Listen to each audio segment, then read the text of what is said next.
Mga master, 3 buwan na moratorium para po sa mga borrowers ng 3 PLIs na ito from February hanggang April 2025 para lamang po sa affected personnel doon po sa mga naka-identified na areas na apektado po ng bagyo based po doon sa memo ng DepEd.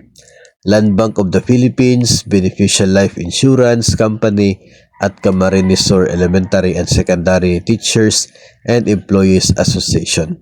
So sila pong tatlo ay moratorium from February to April 2025 na ang conditions ay base po sa request ng Department of Education. Wala pong deduction, walang interest, magdadagdag lamang ng loan term na 3 buwan. So, February to April po yan para sa mga may utang sa Land Bank of the Philippines. Yung mga nakadidak lamang po sa sahod, yung tinutukoy natin dito. Kapag yung utang po ninyo ay outside of the APDS, yung payroll deduction system ng Department of Education, ay pwede po na hindi yun included sa tinatawag na moratorium na ito. Kasi nga, yung request po ay intended sa mga accredited ng DepEd at sa mga loans na siya pong nakadeduct sa sahod ng mga personnel. Yun lamang po kasi yung loans natin na ang DepEd po ay mayroon pong control. O kaya ay ang DepEd po ay mayroon pong pag-oversee sa mga loan po na yan.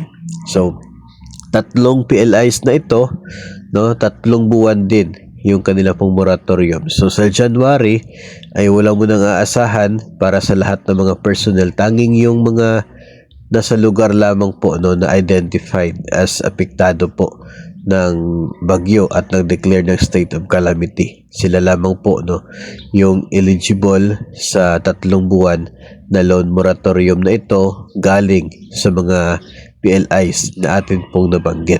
Kung hindi po included dyan, yung inyo pong bangko, of course, baka iba po yung kanila pong sitwasyon at iba po yung kanila pinag-agrihan doon po sa na-request ng Department of Education na loan moratorium sana para sa mga DepEd personnel. Abangan na lamang sa other episodes po natin tungkol dito sa loan moratorium at baka nandoon po yung inyo pong PLI na nakadidak sa inyo pong sahod para malaman din kung ano po yung sitwasyon sa kanila pong i-offer o kaya ay baka hindi po sila mag-offer ng loan moratorium in response sa request ng Department of Education Secretary.